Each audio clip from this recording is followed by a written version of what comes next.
गौतम अडानी भारत में इस वक्त जो चाहे खरीद सकते हैं। अमरूद से लेकर केला तक सारा ठेला भी खरीद सकते हैं। जिस अपार्टमेंट में रहता हूं उसे भी खरीद सकते हैं, लेकिन अमेरिका जाने का टिकट इस वक्त नहीं खरीद सकते।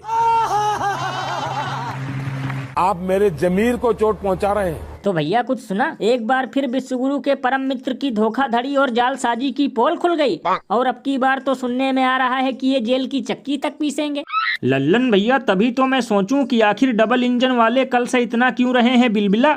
लेकिन ये तो अब पता चला कि फिर से बच चुका है सेठ जी का तबला। और लल्लन भैया, ये तो होना ही था, क्योंकि इतनी जल्दी जल्दी तो देश में पेपर भी लीक नहीं होते जितनी जल्दी जल्दी इनके कोई ना कोई कारनामे उजागर हो जाते हैं। कभी ये इनकम टैक्स की चोरी करते हुए पकड़े जाते हैं, तो कभी काले धन को सफेद करते हुए पकड़े जाते हैं, तो कभी ये कोयला घोटाला करके अपना मुंह काला कर लेते हैं। और तो अयोध्या में सैनिकों की आरक्षित भूमि भी इन लोगों के नाम रातों रात हो जाती है।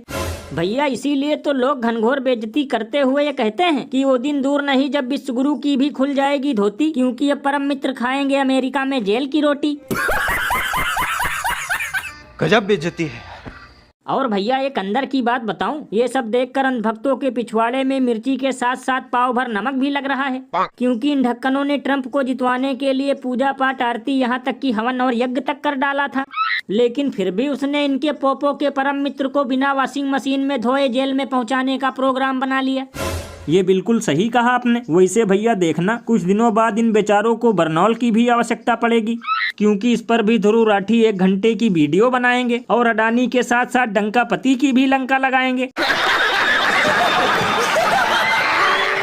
और अभी तो रुको, क्लाइमैक्स अभी बाकी है। गयाना के साथ मेरा निजी रूप से गहरा नाता रहा है। तो भैया सुना, चाइना, बांग्लादेश और ऑस्ट्रेलिया की अपार सफलता के बाद पेश है मोदी जी का गयाना से पुराना नाता। लल्लन भैया, ये मोदी जी बिल्कुल सही कह रहे हैं। वास्तव में गयाना से इनका पुराना नाता है, क्योंकि गयाना में ये गाय चराया करते थे। लल्लन भैया, कभी कभी तो मैं सोचता हूँ कि किसी दिन RTI लगाकर पता कर लूं कि आखिर इस धरती पर कोई ऐसा देश, कोई ऐसा शहर, कोई ऐसा जिला बचा है क्या जिससे कि हमारे विश्वगुरु का कोई नाता ना रहा हो। क्योंकि बताओ, महंगाई, बेरोजगारी और मणिपुर को छोड़कर इनका हर जगह से कोई न कोई नाता निकलता रहता है। और लल्लन भैया, शुक्र मनाओ कि धरती पर डायनासोर नहीं है, वरना अब तक इनका उनसे भी कोई न कोई नाता जरूर निकल आता। ये बिल्कुल सही कहा आपने, क्योंकि बताओ 1.5 सालों से मणिपुर जल रहा है, उससे कोई नाता नहीं। बेरोजगारी देश में रायते से भी ज्यादा फैली है, उससे कोई नाता नहीं। और अब तो लगता है इन लोगों का देश की माताओं बहनों से भी कोई नाता नहीं रहा, क्योंकि नारी शक्ति वंदन का ढोल भी 15 लाख की तरह गोल हो चुका है।